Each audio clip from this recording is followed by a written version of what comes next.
wanasema kwamba mwanamume hachezi chama. Mwanamume hachezi chama. Ushasikia msemo? Sijasikia hiyo. Hujasikia? Sasa hiyo najua ni ya pande hii. Wanasema mwanamume hachezi chama. Kuna jamaa alijaribu kucheza chama.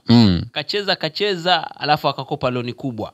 So hakuwa amemtaarifu mke wake kwamba anakopa loni katika kile chama ambacho anacheza. So kafika wakati wa malipo sasa. Kumbe wale maafisa ndo huwa wanaibu sana. Hakuna maafisa ambao wanatia aibu kama maafisa wale wa vyama. Umekopa chama alafu umeshindwa kulipa.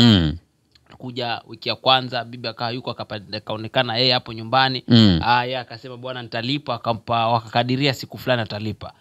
Jamaa akaona mambo haendi, halipi. Unajua alichokifanya? Anasema bwana mimi namweka mke wangu rahani. Namweka mke wangu rahani. Nimeshindwa mimi, yani huo mke wangu jilipeni na huyo mke wangu. Kuweka mke rahani ni unajua rahani ni ndani ya raha. Kwa hivyo ni kama kuna raha ama unajua rahani ni raha. Yani raha sasa wewe unajiburudisha ndani ya raha. So sio raha hiyo unaosema Bishop. Ile yani rahani inamaanisha kwamba alisema mke wake achukuliwe kama watenda fanya chochote kile watakufanya lakini wajilipe zile pesa ambazo alikuwa amekopa.